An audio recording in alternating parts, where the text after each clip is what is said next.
मैं सबकी बातें सुन रही थी। ऐसी ऐसी बातें कि जैसे किसी भी औरत के लिए सुनना किसी अजाब से कम नहीं है। मैंने भी कहाँ सोचा था कि मेरे साथ इस तरह होगा। वो सब लोग मेरे दुश्मन थे और मैं इनके बीच में किसी मुजरिम की तरह खड़ी थी। वो तो मेरी जिंदगी का फैसला करना चाहते थे और तब ये कैसे शख्स ने आकर ये कैसी बात कर दी कि मेरे कदमों तले से जमीन निकल गई। मैं चुपचाप खड़ी थी, कुछ नहीं बोल रही थी। लेकिन जब इसने ऐसी बात की तो मैंने सबके सामने इसके मुंह पर थप्पड़ दे मारा और इसके बाद भी वो अपने फैसले से बदला नहीं था। और मैं तो ये सोच रही थी कि अब क्या होगा। एक तो इसने ऐसी बात कर दी, ऊपर से मैंने इसके मुंह पर थप्पड़ मार के अपना दुश्मन बना लिया था और शायद ये बदला लेने के लिए ये सब कुछ कर रहा था। और जो भी होने वाला था वो आज रात ही होने वाला था। जुल्म तो ये था कि सब लोगों ने इसका साथ दिया और मैं ये देखती ही रह गई कि मेरी जिंदगी में क्या से क्या होता गया। मेरा नाम सायरा है। मैं एक बहुत ही खूबसूरत और पढ़ी लिखी खातून थी। शादी को 3 साल हो चुके थे, लेकिन हमारी कोई औलाद नहीं थी। मेरे शौहर को औलाद का बहुत शौक था, पर इसने कभी भी मुझसे इस बात का जिक्र नहीं किया था। कहता था कि हमारे नसीब में होगी तो हमें औलाद मिल जाएगी। इसी दौरान मेरी सास भी इस दुनिया से चली गई। ससुर पहले ही हयात नहीं थे। अब हमारा भी इस घर में रहने का भी दिल नहीं करता था। हमने ये बड़ा घर बेच दिया। मेरे शौहर के पास बहुत सारी दौलत थी। इसने एक नया घर लिया और इसको मेरे नाम कर दिया। और इसके बाद इसका छोटा भाई हमारे साथ रहने लगा। वो भी मेरे लिए मेरी औलाद जैसा था, क्योंकि इसके माँ बाप इस दुनिया से चले गए थे और हमें भी अल्लाह ने शायद इसीलिए औलाद नहीं थी, क्योंकि हमें वही प्यार इसी से मिलने वाला था। मैं इसका बहुत ज्यादा ख्याल रखती थी। इसका नाम जमील था। वो बहुत ही ज्यादा खूबसूरत था और अपनी उम्र से बहुत समझदार था। इसकी बिल्कुल भी कोई ऐसी हरकत नहीं थी जो कि इस उम्र के लड़कों को होती है। ना तो वो गली में जाकर किसी से खेलता था, ना ही किसी के साथ इसकी दोस्ती थी। बस वो अपनी दुनिया में रहने वाला लड़का था। शायद माँ बाप की मौत में इसे ऐसा बना दिया था। लेकिन मेरे शौहर ने मुझे कहा था कि तुमने हमेशा इसका ख्याल रखना है, इसे किसी चीज की कमी महसूस नहीं होने देना। और मैं भी ऐसे ही करती थी। मेरे शौहर के कारोबार में बहुत ज्यादा तरक्की होने लगी और हम अमीर से अमीर तर होते गए। लेकिन वो अभी भी खुश नहीं था, क्योंकि ना तो हमारी कामयाबी देखने के लिए हमारे माँ बाप जिंदा थे और ना ही इस दौलत को इस्तेमाल करने के लिए हमारी कोई औलाद हो रही थी। अक्सर अच्छी खबरें मिलती थी कि यह हो गया, वो हो गया, फलां जगह की भी हमें जमीन मिल जाएगी, वहां से हमें काम मिल जाएगा। पर हमारी जिंदगी में कोई भी खुशी नहीं थी। शादी से पहले मैं अपने शौहर से बिल्कुल भी शादी नहीं करना चाहती थी, क्योंकि मैं किसी और को पसंद करती थी। लेकिन मेरे माँ बाप ने जबरदस्ती मेरी शादी करवा दी। ये अलग बात है कि शादी करने के बाद मुझे पता चला कि मेरा शौहर इतना भी बुरा इंसान नहीं है। इसके पास पैसे तो बहुत थे, लेकिन वो मेरी मर्जी का मर्द नहीं था। ये बात ठीक थी, मैं भी इससे दूर दूर रहती थी और वो भी जिंदगी इसी तरह गुजर रही थी। जब मुझे एक दिन ये खबर मिली कि मेरे शौहर का एक सड़क पर हादसा हो गया और वो बहुत बुरी हालत में है। जब पहुंचे तो मेरा शौहर अपनी आखिरी सांसें ले रहा था। मैं ये देखकर हैरान रह गई और मुझे ऐसे लगा कि मेरी जिंदगी खत्म हो गई है, क्योंकि वो तो मेरा आखिरी सहारा था। मेरे माँ बाप भी नहीं थे और ना ही इसके माँ बाप थे। इसने मेरा हाथ पकड़ा और कहा, मुझे माफ कर देना, मैं तुम्हें अकेला छोड़ के जा रहा हूँ। मेरे भाई का ख्याल रखना, तुम्हारे अलावा इसका कोई नहीं है। मैंने अपने शौहर से वादा किया कि मैं इसका ख्याल रखूंगी और इसको ये यकीन भी दिला रही थी कि कुछ नहीं होगा, सब कुछ ठीक हो जाएगा। लेकिन वो इस दुनिया से चला गया। बहुत छोटी थी तो बाबा चले गए थे और जब 10-12 साल की थी तो माँ भी इस दुनिया से चली गई थी। लेकिन आज पहली दफा किसी को अपनी आंखों के सामने इस तरह से दुनिया से जाते हुए देखना था, तो वो भी इसको जो मेरा आखिरी सहारा था। मेरा देवर बहुत छोटा था, मेरे गले लगकर रोने लगा और कहने लगा कि भाभी ये क्या हो गया, भाई भी हमें छोड़कर चले गए। मैंने इसके सर पर हाथ रखा और हम लोग वापस घर आ गए। इसके बाद अब मैंने इसे अपने पास रख लिया। हमारे रिश्तेदार वगैरह भी थे जो मेरे शौहर की तरफ से थे। इनका कहना था, अब तुमने क्या फैसला करना है, तुम तो अभी जवान हो, तुम दूसरी शादी कर लो और इस बच्चे को हमें दे दो। मेरे देवर का कहना था कि वो इनके साथ नहीं जाना चाहता, क्योंकि ये वही चाचू है जो सारी जिंदगी इनको और इनके माँ बाप को जलील करते रहे हैं, और कोई भी अच्छा नहीं। इसका कहना था कि मेरे मामू चाचू सब लोग ही इसी तरह के, मैं किसी के पास भी नहीं जाना चाहता हूँ। सब कह रहे थे कि तुम शादी कर लो, वैसे भी तुम हमारा खानदान की नहीं थी, हमें तो बाहर से लेकर आए थे। इस बच्चे को तुम्हारी जिम्मेदारी पर नहीं छोड़ सकते हैं। लेकिन मैंने अपने शौहर से वादा किया था, मैंने कहा कि मैं इसका ख्याल रखूंगी। इनका कहना था कि जब तुम दूसरी शादी कर लोगी तो फिर कैसे ख्याल रखोगी, इसका कोई ख्याल नहीं रख सकता। मैंने कहा कि मैं दूसरी शादी नहीं करूंगी। मेरे लिए यह फैसला बहुत बड़ा था। मेरी शादी को सिर्फ 3 साल ही तो हुए थे, मुझे आराम से दूसरा रिश्ता मिल सकता था, लेकिन मैंने ये फैसला कर लिया और मैंने कहा कि मैंने दूसरी शादी नहीं करनी है और ये बच्चा मेरी औलाद की तरह है और मैं इसे अपने साथ रखूंगी। तुम लोगों को फिक्र करने की जरूरत नहीं है। मेरे अंदर एक अजीब तरह की बहादुरी आ गई थी, क्योंकि शायद मेरे पास खोने के लिए कुछ भी नहीं था। इनकी जबानें बंद हो गई। मैंने कहा कि ये आपके भाई की आखिरी ख्वाहिश थी और इसका गवाह डॉक्टर है, आप चाहें तो जाकर इससे पूछ सकते हैं। अली भी खुश हो गया, क्योंकि वह किसी के साथ जानना नहीं चाहता था। इस वक्त इसकी उम्र ही क्या थी, सिर्फ 10 साल का था। दिन गुजरने लगे और इस बात को 5 साल गुजर गए। किसी तरह खुद को संभाल लिया और कारोबार को भी सारा कुछ संभाल लिया, पर यह सब आसान नहीं था। ये वक्त मुझ पर बड़ा मुश्किल था, लेकिन मैं इस काबिल हो ही गई थी। अली बड़ा हो गया था, अब वो भी फैक्ट्री जाया करता था और मामलात को देखा करता था, घर में भी चीजें लेकर आता था। इसने अपने भाई की तरफ लंबा खत निकाला था और अभी से ही वो जवान मर्द लगता था। कहते हैं कि मरने वालों के साथ कोई मर नहीं जाता। वक्त बहुत बड़ा मरहम होता है और जिंदगी तो चलती ही रहती है। इस मोहल्ले में एक नई औरत रहने के लिए आई तो इसके साथ मेरी काफी दोस्ती हो गई। इसने मुझसे पूछा, ये कौन है, तुम्हारा बेटा? तो मैंने कहा कि हाँ, मेरा बेटा ही है, क्योंकि मैं वाकई इसे अपनी औलाद की तरह समझती थी। अगर मेरे शौहर के साथ मेरी कोई औलाद हो जाती तो शायद मैं अपनी सारी जिंदगी इसके सहारे गुजार लेती। अभी तो मैं अली को अपनी औलाद समझकर इसके लिए ही जी रही थी, लेकिन सच तो यह था कि कोई खुशी भी, अभी मेरी उम्र 27 साल ही तो हुई थी। अभी भी मेरे पास वक्त था। लोग मुझे मशवरा भी देते थे। वो कहते थे कि तुम्हारे पास इतने सारे पैसे हैं, तुम्हें कोई भी मर्द मिल जाएगा। और मैं कहती थी कि अगर वो पैसों की वजह से मुझसे शादी करेगा तो फिर इसे मेरी कदर नहीं होगी और मैं अपने साबिका शौहर के साथ बेवफाई नहीं कर सकती थी। मैं अली को भी महरूमियों के हवाले नहीं कर सकती थी। मैं इसकी जिंदगी में किसी और को नहीं ला सकती। नहीं तो वो नजरअंदाज हो जाएगा। यहाँ तक कि मुझे मेरी अच्छी दोस्त और अच्छा मशवरा देने वाले लोगों ने यह भी कहा कि तुमने वादा करके अच्छा नहीं किया, तुम्हें ऐसा नहीं करना चाहिए था, और तुमने शादी करके तुम कौन सा सब भूल जाओगी। तुम्हें अली का ख्याल रखना है, वो तुम किसी और से शादी करके भी रख सकती हो, लेकिन तुम अपनी जिंदगी बर्बाद कर रही हो। फिर टाइम आएगा कि तुम्हें कोई रिश्ता भी नहीं मिलेगा और तुम सोचोगी कि काश मैं लोगों की बात मान लेती। लेकिन सच तो यह है कि मैं भी अपने शौहर की यादों के साथ जुड़ी हुई थी। मुझे अंदाजा नहीं था कि मुझे अपने शौहर से इतनी ज्यादा मोहब्बत थी। मैं किसी और के बारे में सोच भी नहीं सकती थी। मुझे ऐसा लगता था कि जैसे मैं इसके रूह के साथ बेवफाई कर रही हूँ। इसलिए मैंने अपने रिश्तेदारों को आहिस्ता आहिस्ता ये समझाना शुरू कर दिया कि मेरी शादी के बारे में भूल जाएं। मैं कभी भी शादी नहीं करूंगी। इन लोगों ने भी मुझे मशवरा देने बंद कर दिए थे।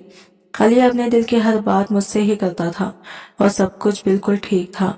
लेकिन एक दिन खानदान में एक नया मसला सामने आ गया। सबका कहना था कि अब मेरे शौहर की जायदाद के हिस्से हो जाने चाहिए, क्योंकि मैं इसकी बेवा हूँ तो मुझे सिर्फ इतना ही हिस्सा मिलेगा जितना एक बेवा को मिलता है, और बाकी सारे हिस्से खानदान के पास आ जाएंगे। दरअसल जब मेरा शौहर इस दुनिया से गया तो इसके कारोबार में थोड़ा बहुत नुकसान था और मामलात इतने बिगड़े हुए थे कि जिनको कोई सुधार नहीं सकता था।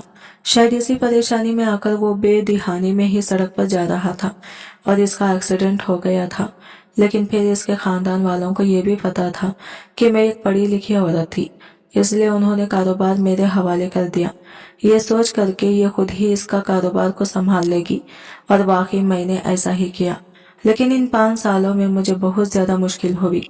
अब जब कारोबार बहुत अच्छा जा रहा था, इतना अच्छा कि जितना मेरे शौहर के ज़माने में भी नहीं था, तो वो लोग अपना हिस्सा मांगने के लिए चले आए थे, क्योंकि इनको पता था कि वो सारा कुछ ठीक नहीं कर सकते हैं और अब इस कारोबार को भी वो आराम से संभाल सकते थे। जो मुश्किल वक्त था, इसमें से तो कोई आगे नहीं आया और ना ही इनके अंदर इतनी अक्ल थी, लेकिन अब इनको सब कुछ आसान लग रहा था कि एक दफ़ा जब ये बात हुई तो मैंने इस बात को गोल कर दिया, क्योंकि मैं अच्छी तरह जानती थी कि ये किस किस्म की सोच रखते हैं। जबकि मेरे शौहर ने जाते हुए इसने कहा था कि जायदाद का कोई हिस्सा नहीं होगा, बल्कि जो भी होगा वो मेरा भाई और मेरी बीवी मिलकर आपस में बांट लेंगे। लेकिन वो लोग मुझ पर घर और जायदाद के लिए मुझ पर कोई केस तो कर सकते थे, और फिर ऐसा केस 2 सालों तक चलते हैं कि इंसान बूढ़ा हो जाता है। मैं इस झंझट में पड़ना नहीं चाहती थी, इसलिए मैंने इस बात को ज्यादा हवा ही नहीं दी। लेकिन ये जायदाद का मामला था और जायदाद भी करोड़ों की थी, इसलिए वो लोग बार बार फोन करते और ये बात कहने लगे।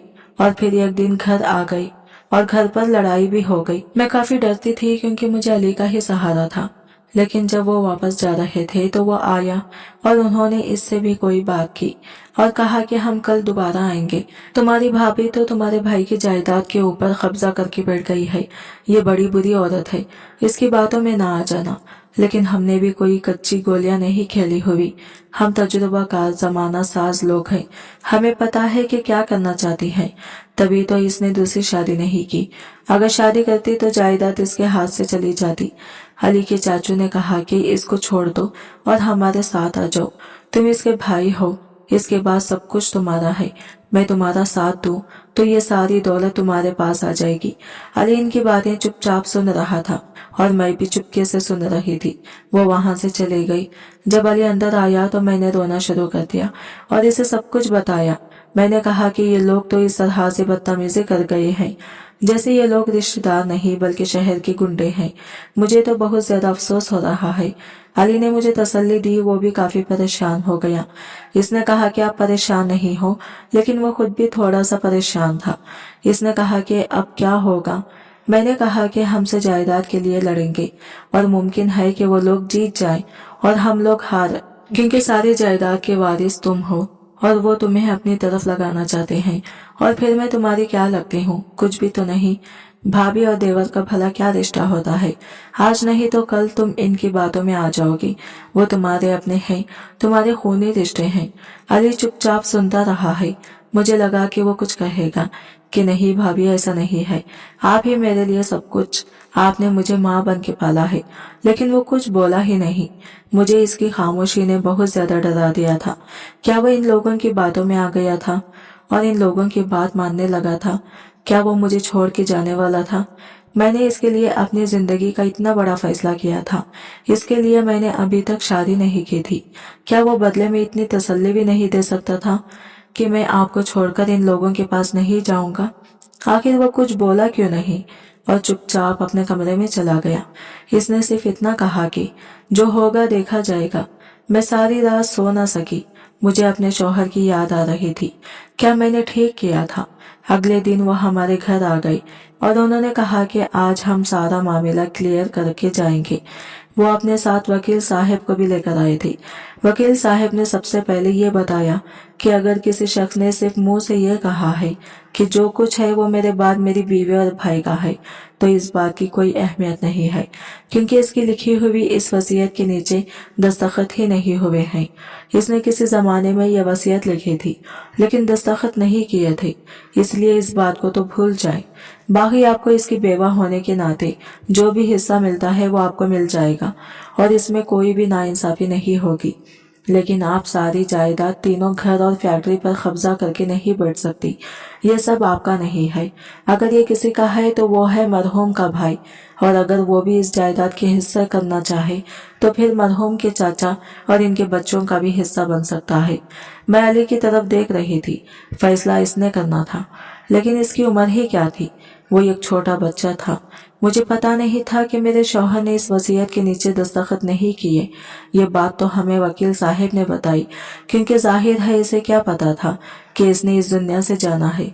वकील साहब ने कहा था कि वसीयत तो इसने ऐसे ही लिखवाई थी, तो वो बिल्कुल भी संजीदा नहीं था। मुझे इसके रिश्तेदारों ने कहा कि आप यहाँ से जा सकती हैं क्योंकि आपका इस घर पे भी कोई हक नहीं है। आप जहाँ मर्जी चली जाएं, जो आपका हिस्सा है वो आप तक पहुँच जाएगा। मैं हैरान थी कि अली अभी तक खामोश बैठा था। मैं इसको सबके सामने ये भी नहीं बता सकती थी कि कुछ तो बोलो, तुम कुछ बोलते क्यों नहीं हो। इसके रिश्तेदार तो ऐसे बात कर रहे थे कि जैसे फैसला हो चुका है। उन्होंने कहा कि ठीक है बेटा, फिर तुम हमारे घर में आ जाओ, तुम्हें यह कमरा नहीं पोषण दे देंगे, तुम्हारी अपनी बेटी से शादी भी करवाऊंगा जो कि तुम्हारी कजिन है।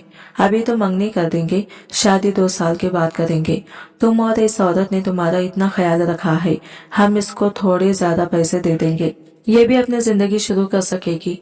अली ने मेरी तरफ देखा और फौरन नजर फेर ली। इसने कहा, वकील साहब, बात यह है कि यह औरत भी इसी घर में रहेगी और मैं भी घर में रहूंगा और आप लोग यहाँ से जाएंगे।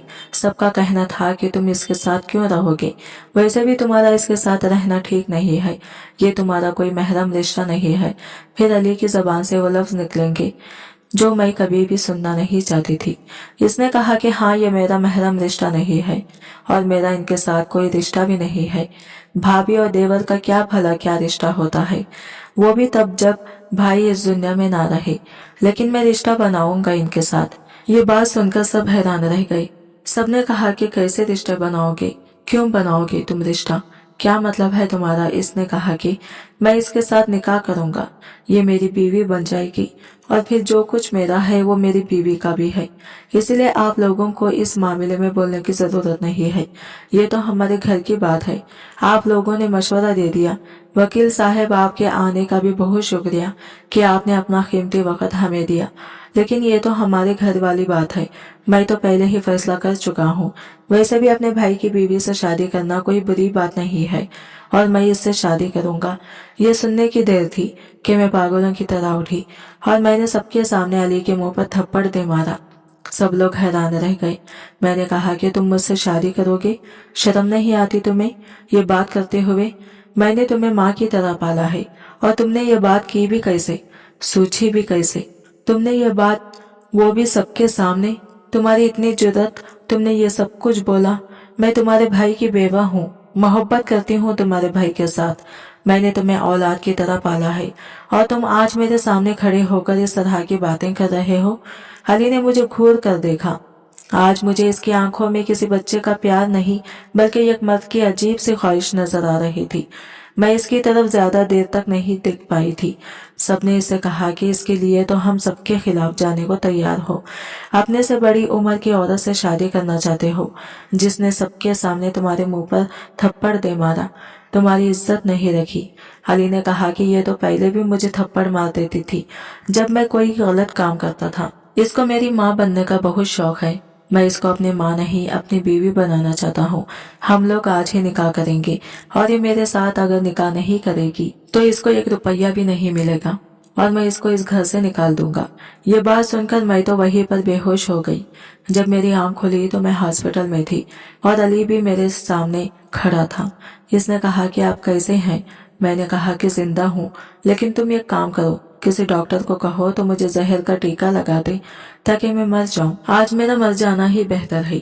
इसने इस बात का जवाब नहीं दिया और कहा कि घर चलिए, खारी साहब और 4 गवाहों का इंतजाम हो गया, आज हमारा निकाह। मैंने कहा कि ये सब क्यों कर रहे हो तुम, पागल तो नहीं हो गए, अपने भाई के बारे में सोचो। क्या जवाब दूंगी इसको। इस पल को याद करो, वो दिन जब मैं तुम्हारे बाल बनाया करती थी, तुमको स्कूल भेजा करती थी, तुम्हारे लिए नाश्ता बनाया करती थी, तुम्हारे कपड़े धोती थी, तुम्हें पढ़ाती थी। जब तुम परेशान होते तो मैं तुम्हें अपनी औलाद समझती थी और तुम भी मुझसे अपने दिल की हर बात किया करते थे। क्या यह सब तुम्हारे दिमाग में बहुत पहले से चल रहा था। क्या तुम इस तरह के इंसान हो। वो मेरी बात का जवाब नहीं दे रहा था, बार बार यही कह रहा था कि घर चलें, आज हमारा निकाह है। वो जबरदस्ती मुझे अपने साथ घर ले गया और वहां पर वाकई निकाह की तैयारी हो चुकी थी। वो सबके सामने मुझे सोफे पर बिठा के खुद ना जाने किसको बुलाने के लिए चला गया और थोड़ी देर के बाद खारी साहब हाथ रजिस्टर लेकर आए। मुझ पर एक लाल दुपट्टा भी करवा दिया गया। इसके सारे रिश्तेदार भी इसको मना कर रहे थे कि ये सब कुछ तुम क्या कर रहे हो, लेकिन वो मानने वाला नहीं था। इसने कहा कि ये सबके सामने निकाह कर रहा हूँ ताकि आप सबकी ज़बानें बंद हो जाएं और आप हमारे घर के मामलात में बोलना छोड़ दें। और मुझे इसने ये कहा कि अगर आपने मेरे साथ निकाह नहीं करना तो आप भी अपना बोरिया बिस्तर उठाएं और इस घर से चले जाएं। मैं किसी ऐसी औरत को अपने घर में नहीं रख सकता जिसके साथ मेरा कोई रिश्ता भी नहीं है, और ना ही मैं इसे अपने भाई के पैसे खाने दूंगा। अगर हम आपको अपना हक नहीं देंगे तो कोई क़यामत नहीं आ जाएगी। कितनी ही ऐसी औरतें होती हैं जिनको बेवा होने के बाद इनका हक मिल जाता है, इसलिए चुपचाप बैठ जाएं। मुझे पता था कि मेरा इस दुनिया में कोई भी नहीं है। मेरा दिमाग माऊफ हो गया था। उन्होंने निकाह शुरू करवा दिया और अली ने जबरदस्ती मेरा हाथ पकड़कर निकाह नामे पर लगा दिया और मुझे कहा कि साइन भी करो, नहीं तो वो भी मुझे यहाँ से निकाल देगा। मैंने रोते हुए दस्तखत कर दिए और इसने खुद भी ऐसा ही किया। हम दोनों का निकाह हो गया था। सारे रिश्तेदारों की उम्मीद टूट गई। इसने ये मेरी बीवी है और सब कुछ इसका है, और मैं अपने भाई की तरह गलती नहीं करूँगा। सुबह वकील साहब के पास जाऊंगा और वसीयत में लिख कर आऊंगा कि मेरा जो कुछ है वो मेरे बीवी का है, कि कहीं मेरे मरने के बाद आप लोगों को दोबारा मौका मिल ना जाए। वो लोग वहां से चले गए। इनका वैसा भी अभी कोई हिस्सा नहीं था।